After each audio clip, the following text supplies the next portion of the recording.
Et le 5e point d'ailleurs que j'aimerais voir avec toi, c'est d'arrêter de tolérer les relations floues, incohérentes et à sens unique. Tu sais, c'est des relations où t'es sans cesse en train de douter, enfin on revient un peu à ce que je disais au début, mais tu vois, c'est des relations dans lesquelles tu te sens pas forcément à ta place, parce que la personne, bah soit elle fait que de parler d'elle 95% du temps, soit quand tu la vois, elle trouve toujours le petit pic à te balancer pour te faire du mal. Alors bon, des fois c'est pas intentionnel, la personne elle fait pas ça exprès pour te dénigrer, donc dans ces cas-là c'est pour ça que c'est important d'en discuter avec elle.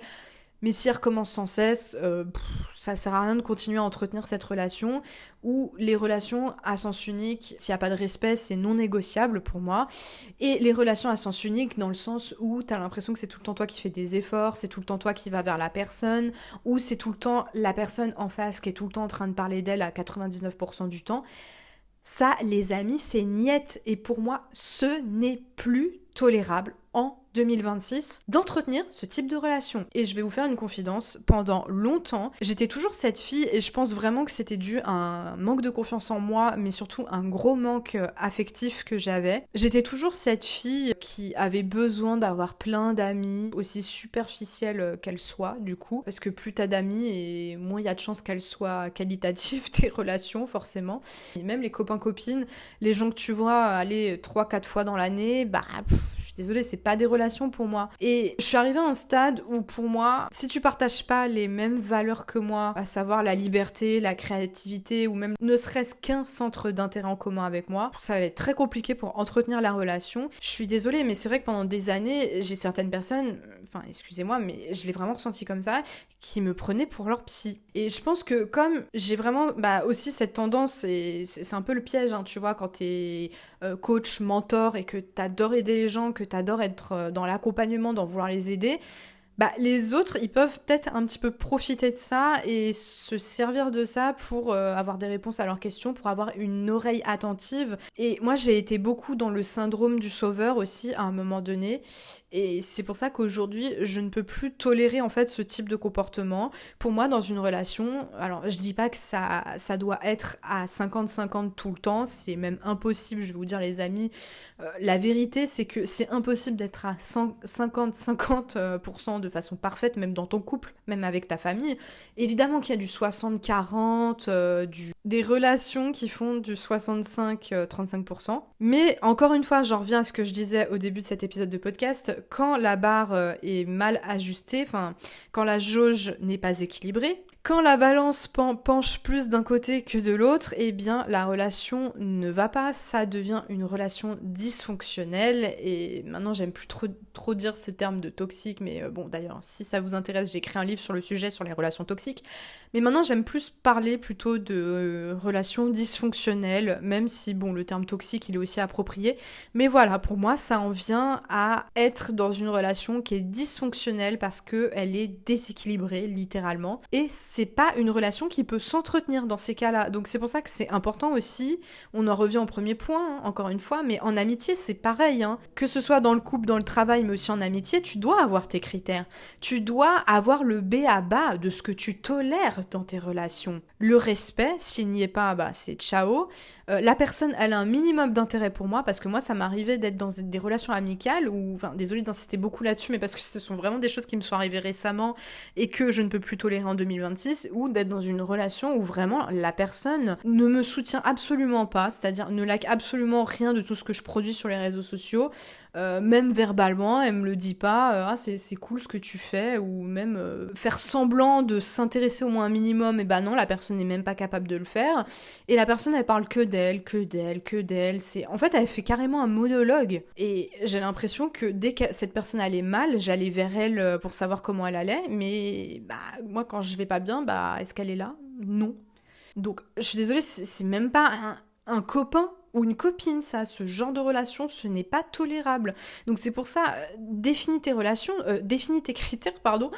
Donc c'est-à-dire, par exemple, bah, le respect, je veux que la personne elle s'intéresse quand même un minimum à moi. Enfin, ça aussi, pour moi, c'est censé être le b à bas. Qu'est-ce que je fous dans cette relation si la personne s'en contrefou, genre je peux crever à côté d'elle. Enfin, pardon, c'est un extrême, mais des fois, avec certaines personnes, j'ai vraiment cette sensation-là. Tu peux crever à côté d'elle.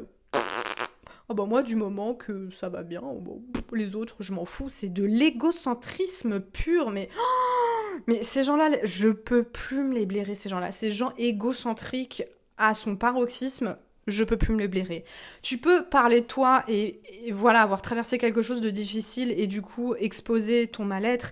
Je comprends totalement, je le conçois, je le comprends, je le vis avec toi.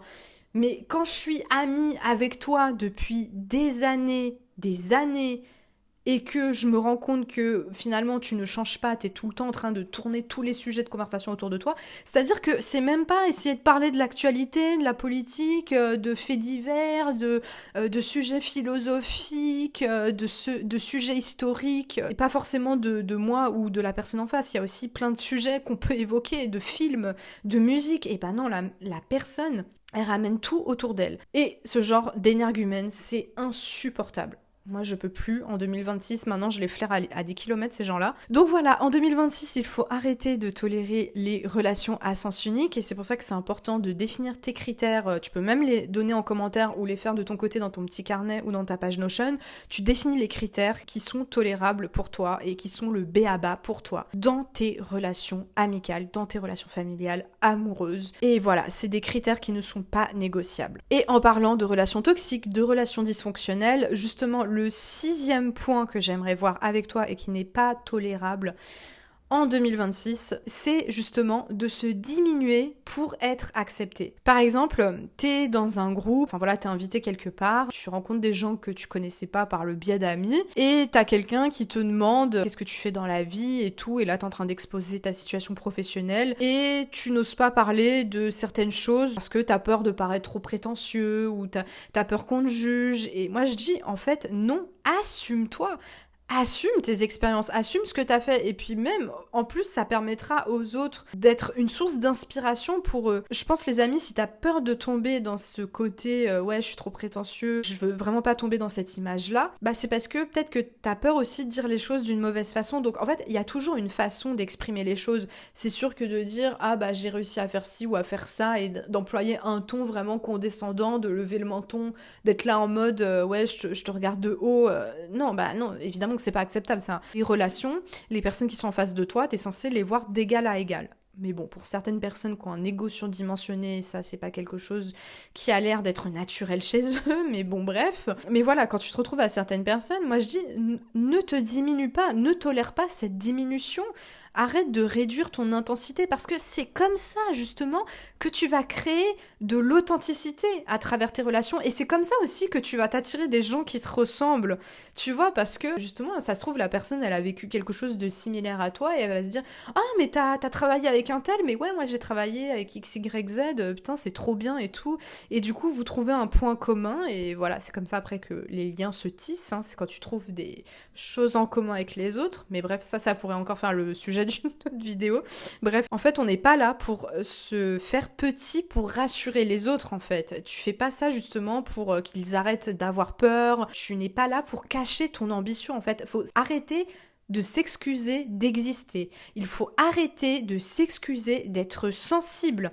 Parce que c'est comme ça justement que tu vas t'attirer les mauvaises personnes, tu vois, parce que les gens justement ils vont voir que comme t'es tout recroquevillé, t'as pas confiance en toi, bah c'est comme ça que tu t'attires les pervers narcissiques là, les gens toxiques, vraiment les relations qui vont pas te faire du bien, alors que quand tu tiens droit, quand tu t'assumes, quand tu es fier de ce que t'as fait, quand tu sais ce que tu vaux, ça c'est vraiment important, quand tu t'affirmes, eh bien c'est là que les opportunités tu les attires, c'est là que tu arrives à amener des gens sains avec toi, c'est là que tu arrives à avoir des relations qui vont t'apporter, qui vont te nourrir, et pas des relations à sens unique comme je l'expliquais avant.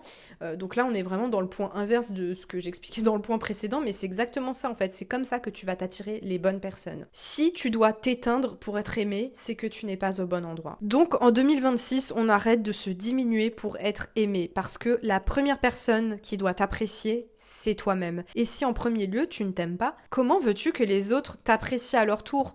Moi je dis toujours, je préfère être seule que mal accompagnée, et je remarque que la grande majorité des gens, enfin moi c'est ce que j'ai observé et analysé, enfin dis-moi si je me trompe, mais en tout cas dans mon environnement c'est ce que j'ai pu remarquer, mais les gens ils préfèrent être dans une relation de couple où entretenir des relations plus pour ne pas être seul que par réel intérêt pour les personnes et pour ce que ça leur apporte. Et moi, je trouve ça vraiment chaud parce que vraiment, avec tout ce que j'ai traversé, je préfère 1 milliard de fois être seule vraiment que d'être dans un groupe où je me sens pas à ma place, d'être dans un groupe qui m'accepte pas, d'être dans un groupe où je me sens rejetée. Ça, c'est plus tolérable en 2026 d'accepter ça. Mais c'est tellement important de s'aimer vraiment de façon inconditionnelle pour que les autres t'aiment à ton tour. Tu peux pas te dire je veux que les autres m'apprécient pour que je puisse m'aimer à mon tour. Non, en fait, faut pas mettre la charrue avant les bœufs. Il faut d'abord s'apprécier, avoir conscience de sa valeur, de ses ambitions, pour qu'ensuite, justement, tu attires les bonnes personnes à toi. C'est comme ça que tu vas attirer les opportunités et les relations qui vont être saines pour toi. Parce que quand tu ne t'aimes pas, c'est comme ça, justement, que tu t'attires des gens toxiques, parce qu'en fait, tu tolères ce qui est pas tolérable. Tu tolères les miettes d'amour, tu tolères les miettes de petites affections que les gens peuvent te donner parce qu'en fait, tu n'arrives tellement pas à t'en donner déjà à toi-même que tu essayes de récupérer ces miettes auprès des autres. Alors que ça marche pas comme ça en fait. Le pain, il faut que tu puisses te le donner à toi en fait. C'est toi qui manges le pain et les miettes des autres, ce n'est pas tolérable en fait. Tu vois ce que je veux dire? C'est pour ça qu'en 2026, la 7e et dernière chose que tu ne peux plus tolérer et la chose la plus importante justement pour prolonger cette idée d'amour de soi, c'est d'arrêter de vivre en pilote automatique. La chose la plus importante que tu ne peux plus tolérer en 2026, c'est de vivre une vie que tu n'as pas consciemment choisie. Tu ne peux pas tolérer ça en 2026. En fait, c'est de répéter les mêmes schémas que tu as vécu par le passé et d'attendre que ça change. Mais comme je te l'ai dit dans l'un des points précédents, tu peux pas avoir les résultats que tu souhaites si tu continues d'être dans une position de victime. Parce que à chaque fois que tu vas vivre un échec, faire des erreurs, tu vas toujours trouver les excuses du monde pour pas persévérer et pour pas continuer. Ah, mais si j'arrive pas à faire des vues sur les réseaux sociaux, c'est parce que je suis nulle, c'est parce que voilà, de toute façon personne ne m'aime et ah blablabla. Non, chut, tais-toi. Non, ce n'est pas possible de continuer à entretenir cette identité. Pour 2026, il faut que tu passes de cet état de victime à cet état d'identité de leader. Et tu peux pas attendre que les choses changent et que les autres viennent te sauver. Si t'as envie d'être en couple et de rencontrer l'homme ou la femme de ta vie, il va pas aller toquer à ta porte, hein. Ou même si t'as envie d'avoir un travail, c'est pareil, hein, ton futur patron, il va pas venir toquer à ta porte chez toi. Donc, il faut mettre les actions en place. Et moi, comme j'aime le dire souvent aussi à mes coachés, à mes élèves, c'est qu'à un moment donné, si t'arrives pas à avoir les résultats que tu veux dans la vie et que tu stagnes, c'est parce que tu emploies toujours les mêmes actions.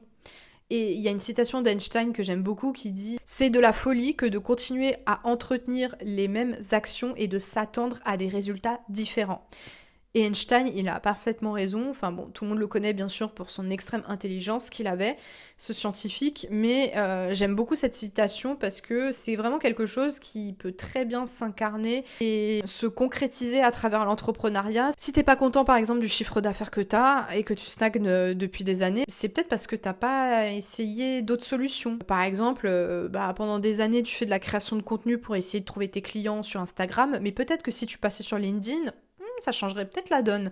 Ou peut-être que si pendant des années tu fais de la prospection et que tu n'arrives pas à avoir de clients, peut-être que si tu faisais de la publicité, tu aurais des résultats différents. Tu vois ce que je veux dire? Et c'est comme dans tout finalement. C'est comme le fait de vouloir trouver l'amour. Si tu vas sur les sites de rencontres et que tu n'y arrives pas, bon déjà c'est peut-être parce que tu n'emploies pas la bonne méthode pour aborder les personnes, mais c'est peut-être aussi que pour toi, ce qui fonctionnerait mieux dans ta situation, excusez-moi, j'arrivais pas à dire ce mot, ce qui fonctionnerait mieux dans ta situation, c'est de faire du speed dating, par exemple. Ou même, par exemple, t'essayes de trouver un travail, tu postules sur Internet. Peut-être que si t'allais toquer aux portes directement ou que tu faisais de la candidature spontanée, c'est peut-être une méthode aussi qui fonctionnerait. Ou en faisant du bouche à oreille, en connaissant un ami d'un ami d'un ami, et essayer de rentrer quelque part comme ça, dans une entreprise de cette façon-là. Mais en fait, je pense que c'est vraiment ça, les amis. Pour essayer de trouver des solutions, faut adopter des actions différentes. Et pour faire des actions différentes, il faut aussi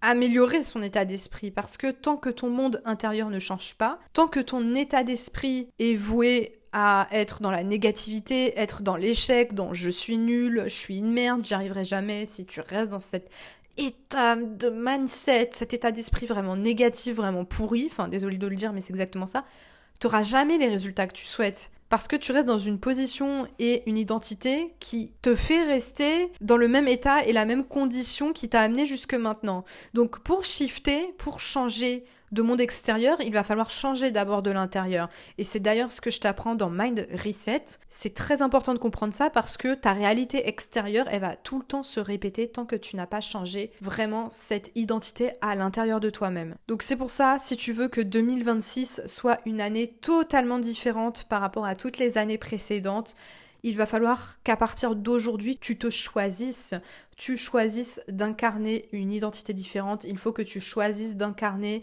la personne qui a atteint ses objectifs. Fake it until you make it, comme disent les Américains, mais c'est exactement ça. Fais semblant jusqu'à ce que tu le deviennes, mais c'est exactement ça. Et j'irai même plus loin. Incarne cette personne jusqu'à ce que tu le deviennes. C'est-à-dire qu'il faut to be until you make it, même je dirais. Sois cette personne jusqu'à ce que tu le fasses.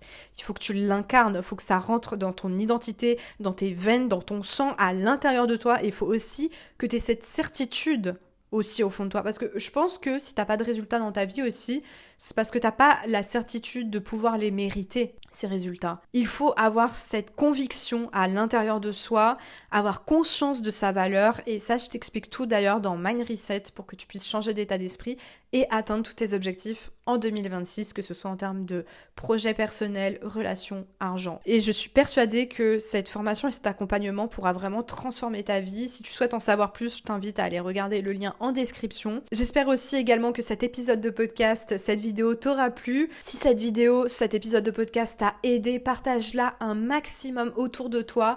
Abonne-toi à mon podcast Libre d'être soi, abonne-toi à ma chaîne YouTube. Et en attendant de nouveaux épisodes de podcast, je te fais de très gros bisous et je te dis à très vite.